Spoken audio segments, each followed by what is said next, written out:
Karen storms church and screams at choir force singing too joyfully during service. Before we get into the story, comment below where in the world you are watching from today, and if you like this story, don't forget to subscribe. The sun was shining brightly as the small-town church sat nestled on the corner of Elm and Pine, its white steeple reaching up toward the clear blue sky. The bells of St. Mark's rang out, their sound echoing through the streets, calling the faithful to worship on this quiet Sunday morning. Inside the church, the air was warm, the pews filled with a mix of regulars and occasional visitors who had gathered for the Sunday service. The congregation, most of them familiar with the rituals of the church, settled into their seats with a sense of peace, ready for the sermon and the hymns that had always been a part of their Sunday tradition. The choir was situated at the front of the church, a small group of singers, their voices harmonizing in perfect unison as the congregation prepared to begin the service. The choir director, Mrs. Montgomery, stood in front, her hands raised as she led the group through the opening hymn, a lively and uplifting tune meant to set the tone for the service. The organist, Mr. Daniels, played the melody with passion, the sound of the organ filling the church with its resonant tones, while the choir's voices soared above the congregation. The upbeat rhythm of the hymn was designed to lift the spirits, to create an atmosphere of joy and celebration as the churchgoers prepared for the message of hope and faith that would follow. But as the choir reached the chorus, something shifted.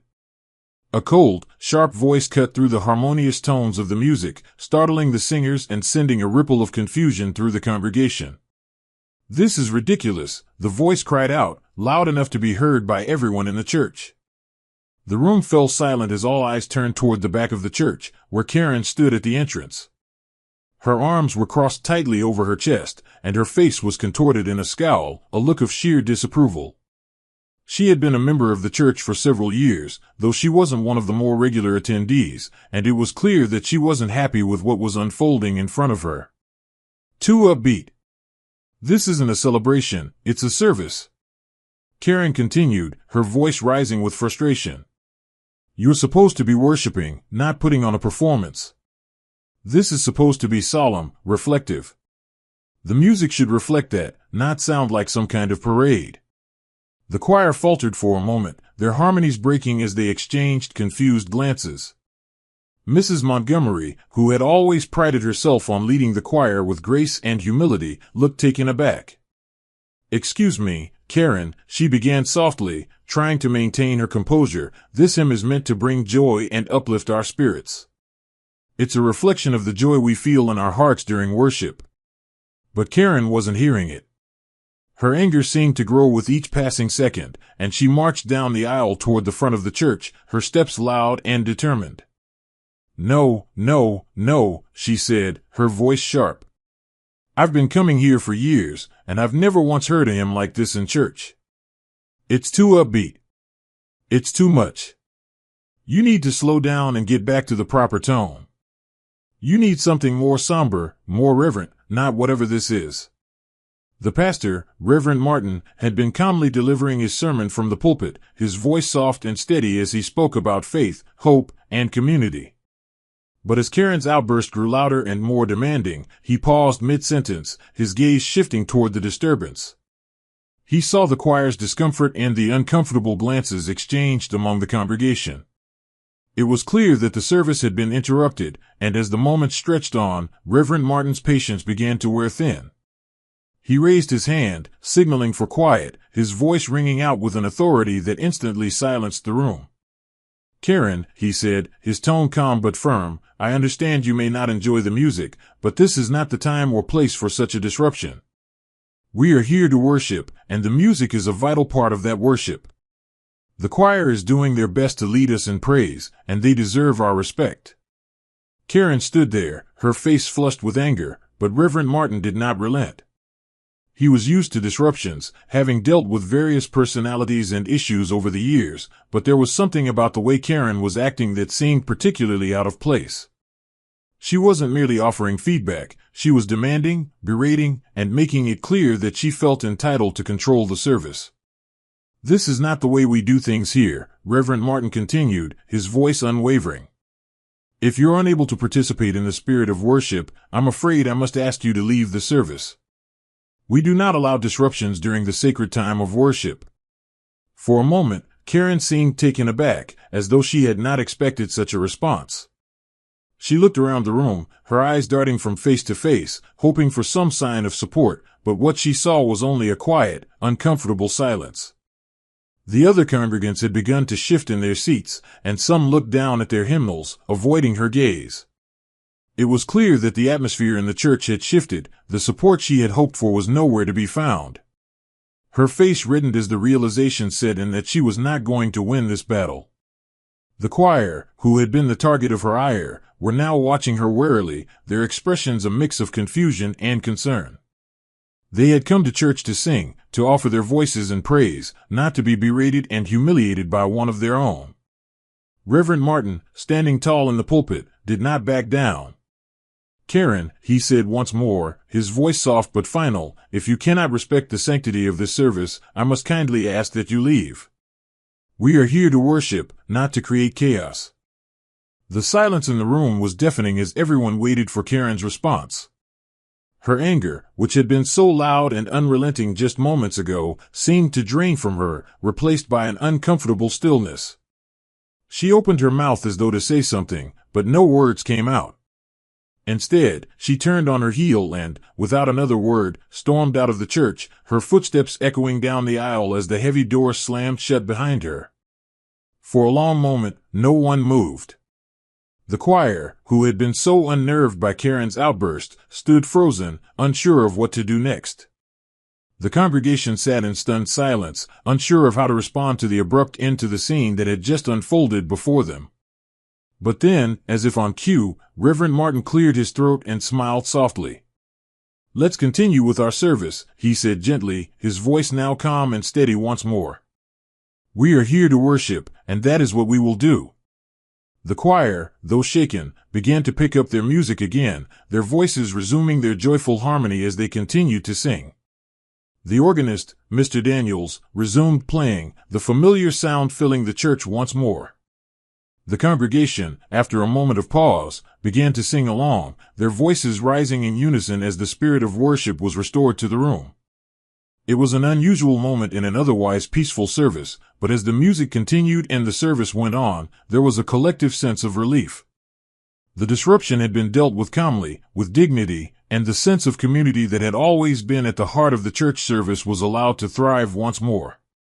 The choir's upbeat hymn, once the cause of contention, now filled the space with joy and harmony, reminding everyone present that worship was not about control or rigid expectations. It was about coming together in spirit and song, in gratitude and grace.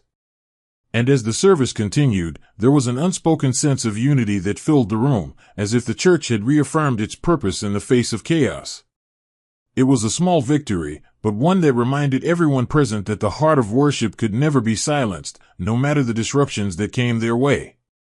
Karen stood at the back of the church, her chest heaving as she fumed, glaring at the choir with an intensity that seemed to make the room feel smaller, as if the walls themselves were closing in around her.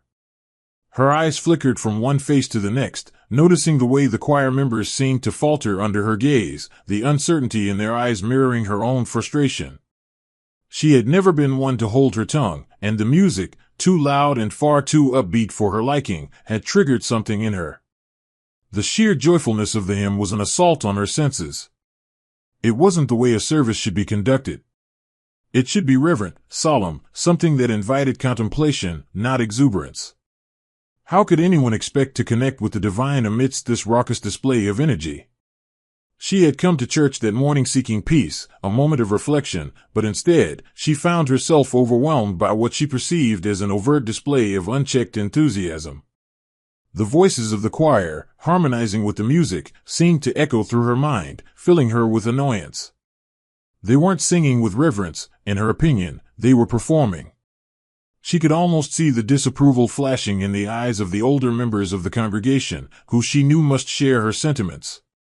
The rest of the churchgoers were too polite to say anything, but she wasn't about to let this go unnoticed. It was her church too, and she wasn't about to let the music turn what should have been a solemn experience into a spectacle. She turned toward the front of the church, her anger burning hotter, and took a few deliberate steps down the aisle toward the front of the room, where the choir continued to sing. As she passed the pews, she noticed the uneasy looks of the congregation, but she didn't care. This was about principle, and she was determined to make them understand that a Sunday service wasn't supposed to feel like a carnival. People who took their faith seriously should demand more from their church, more from their worship. Reverend Martin, standing at the pulpit, was still deep in his sermon, his voice carrying the words of faith to the congregation, but Karen wasn't paying attention to him. He could carry on with his sermon, but she wasn't going to let the choir drown out the message. With a huff of indignation, she marched up to the edge of the choir, her boots clicking sharply on the stone floor, and without hesitation, she raised her voice, cutting through the music. "This is ridiculous," she yelled, her voice ringing with authority, as she stood there, fists clenched at her sides. "This is supposed to be a sacred time, not a performance. You're singing like you're at a concert, not in church." The choir members stopped singing immediately, their eyes widening in surprise, unsure of how to react to the interruption. Mrs. Montgomery, the choir director, stood frozen in place, her hand still raised in the gesture of conducting, her mouth opening in an attempt to respond but finding herself momentarily speechless.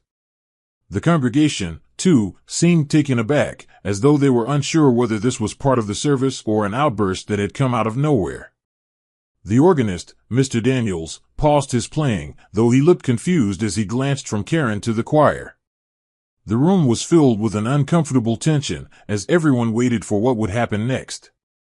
"I demand that you stop this," Karen continued, her voice growing sharper with each word. "This is a house of worship, not a stage for your little performance.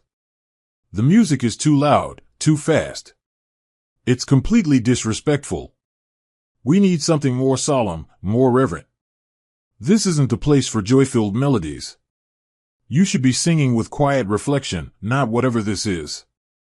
There was a long, tense silence, broken only by the occasional rustle of paper or the clearing of a throat. The choir members were now looking to one another for guidance, their faces uncertain. Mrs. Montgomery, who had spent years leading this choir with nothing but love and care for the music and the congregation, took a deep breath, her expression one of careful patience. "Karen," Mrs. Montgomery began, her voice soft but firm, "we're trying to lift the spirits of the congregation. Music is a form of worship, and sometimes, joy is the best way to express our faith. We choose songs that speak to the heart, songs that bring us closer to God, and sometimes that means choosing songs with a faster tempo, songs that bring energy and warmth." Karen's eyes narrowed as she took in Mrs. Montgomery's response. "Joy," she scoffed. "Is this what you think joy is? A loud, distracting display? This isn't about joy, it's about respect. Respect for God, respect for the service. You can't just pick any song because it sounds nice. This is a holy time, a time for reflection and humility, not for making noise."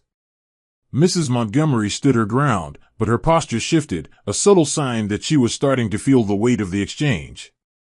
She glanced at the choir, who all looked visibly uncomfortable under Karen's stare. They were just trying to sing, to lead worship in the way they knew how, and now they were being berated for it. As the tension hung in the air, Reverend Martin, who had been watching the scene unfold from the pulpit, cleared his throat. His calm voice cut through the rising tension like a knife. "Karen," he said, his tone steady but firm, "we appreciate your feedback, but this is not the time or place for this kind of disruption." Karen looked up at the pastor, her chest heaving, ready to continue her tirade, but Reverend Martin continued before she could speak. "I ask that you leave the service if you're unable to participate in the spirit of worship," he said, his voice still calm but now carrying a firmness that suggested this was not up for debate. "We are here to praise God and find peace, not to create discord in the house of worship." For a moment, Karen was speechless, her mouth opening and closing as she tried to process what had just been said to her. She had expected some kind of support, some kind of acknowledgement that she was right, that the choir's music had been too much. But instead, she was being asked to leave. The room felt suddenly smaller, the eyes of the congregation boring into her, waiting for her next move. Her anger flared again, but this time, she could feel the weight of the room pushing against her. The eyes of the people were not with her. The quiet disapproval that had settled over the congregation made her second-guess herself. She opened her mouth to protest, but the words faltered in her throat. She had been prepared for a battle, but this was not a battle that she was going to win. With a final, defeated glance at the choir and the congregation, Karen turned and stormed toward the door.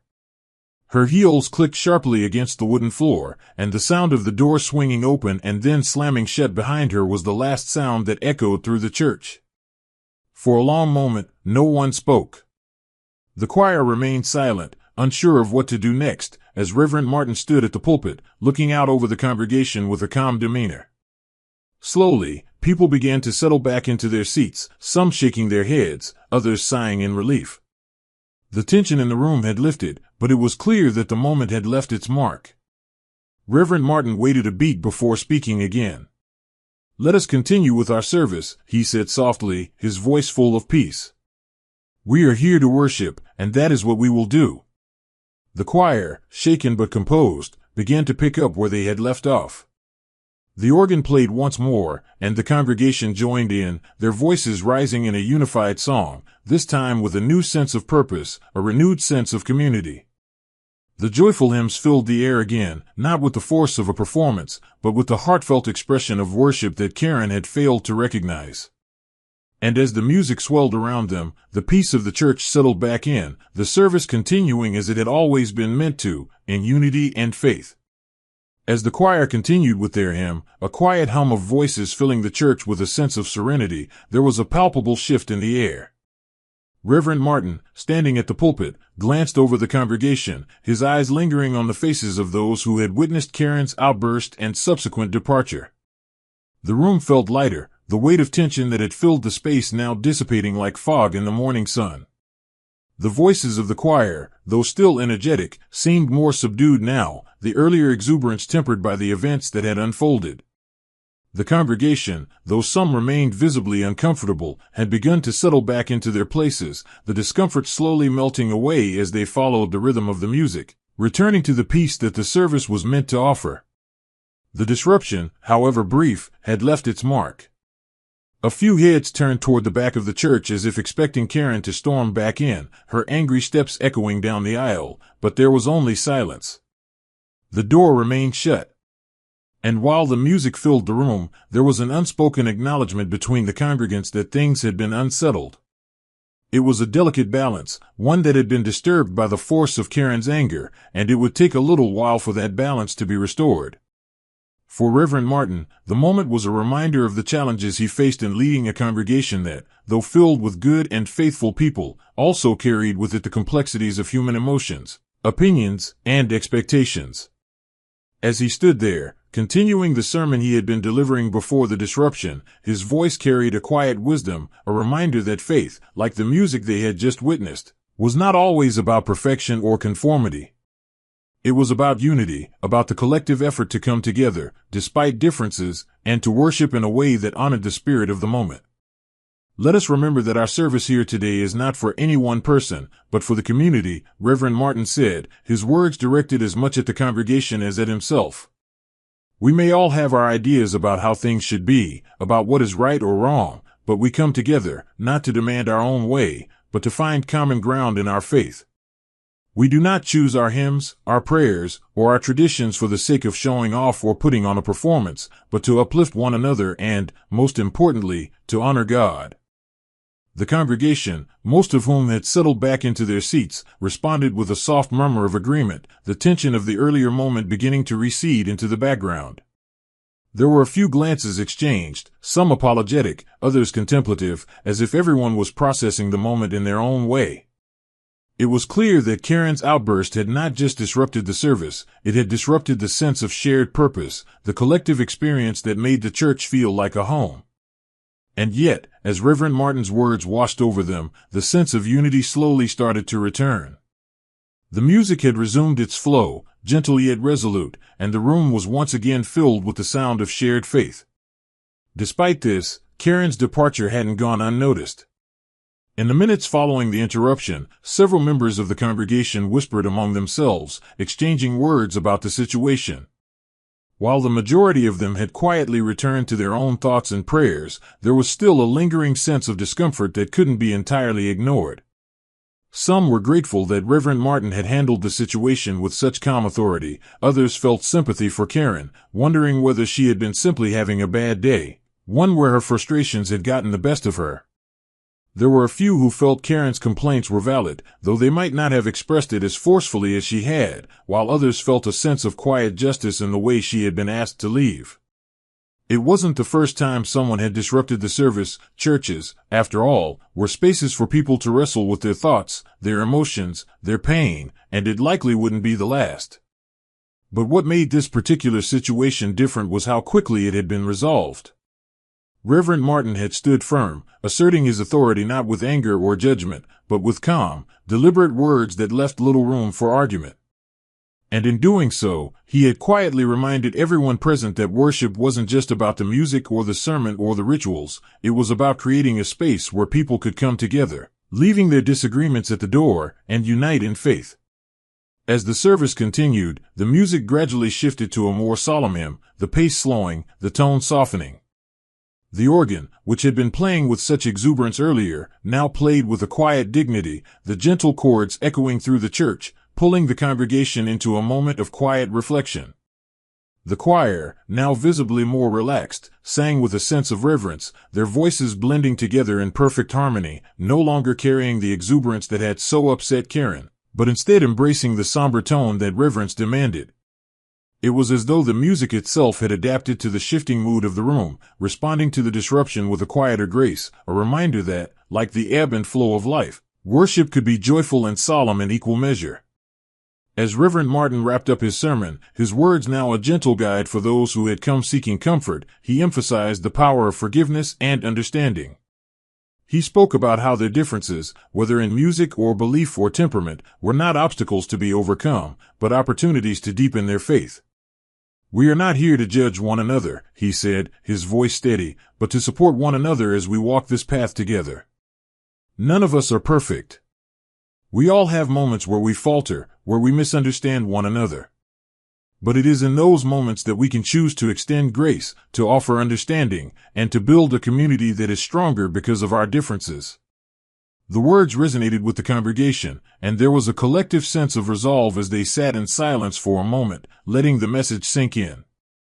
The choir began to sing once more, this time in a soft, reflective hymn, and the congregation joined in, their voices blending with the choir's in a harmonious sound that filled the church with a sense of peace. As the service drew to a close, the congregation stood, their heads bowed in quiet prayer. Reverend Martin offered a final blessing, and the congregation responded with a collective amen, their voices unified in a shared prayer. The music, the words, and the presence of the community had restored the sense of peace that had been momentarily lost, and as the congregation filed out of the church, there was a sense of calm that settled over them. Even those who had witnessed Karen's outburst seemed to have found some measure of peace in the way it had been handled. For some, it was a reminder that no one was above the principles of respect and kindness, and for others, it was an opportunity to reflect on their own reactions, their own assumptions, and the ways in which they might be called to extend grace in their own lives. It had been an unusual Sunday, one that would certainly be talked about for weeks to come, but in the end, it had been a reminder of the core values of the church, faith, unity, and the ability to weather the storms of life together.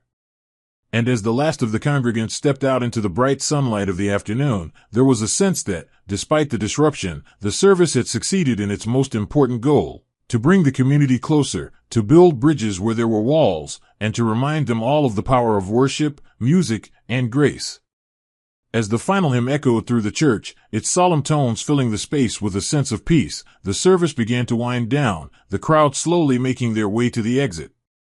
Reverend Martin stood at the pulpit, his hands clasped together, a soft smile playing on his lips as he watched his congregation rise and begin to file out of the pews.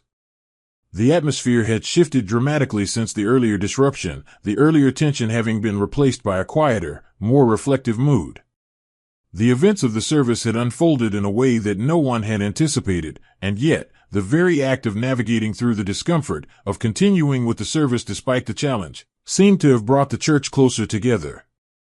As the last of the congregation exited, most of them exchanging soft goodbyes with one another, Reverend Martin remained at the front, his gaze turning to the choir.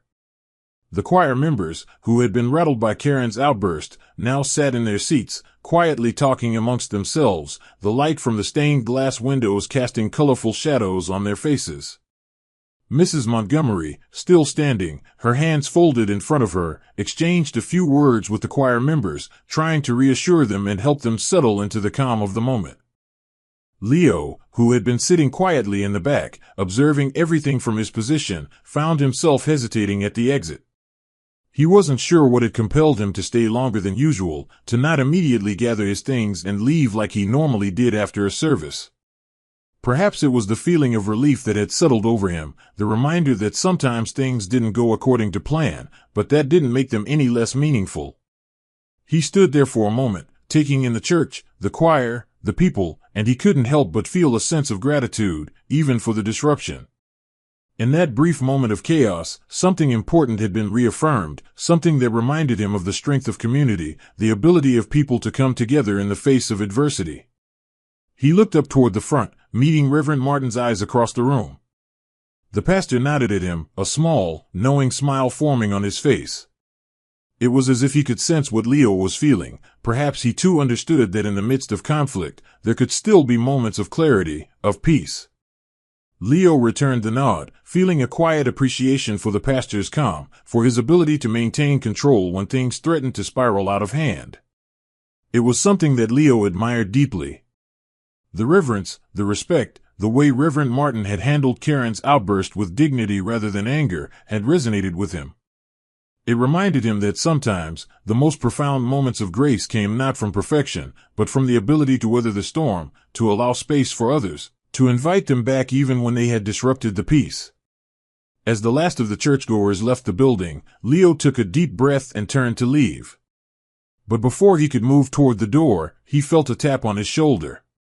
He turned to find Mrs. Montgomery standing behind him, her face warm but with a trace of concern. She was holding a hymnal in her hands, the pages worn from use. "Leo, I just wanted to say thank you," she said, her voice soft but sincere. "You were a calming presence during all that.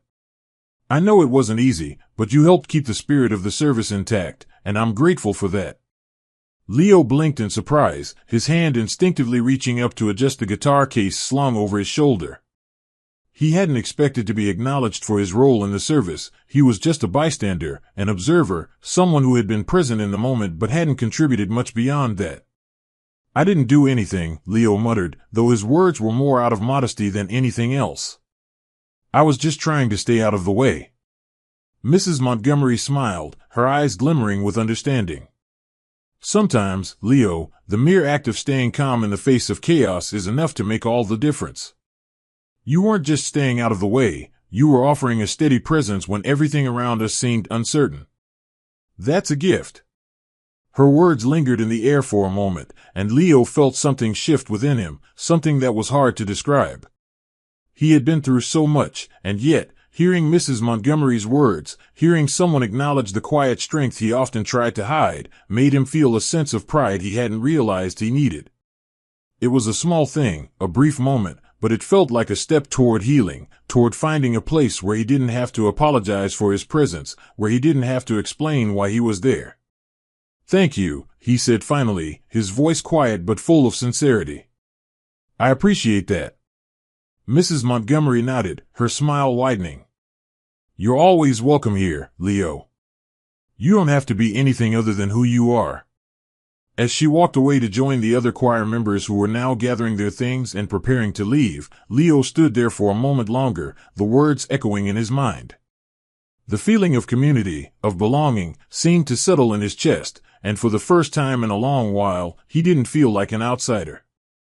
He didn't feel like he was on the fringes of the world, trying to find his way, but rather like he was part of something larger, something that accepted him as he was. It wasn't perfection, but it was enough.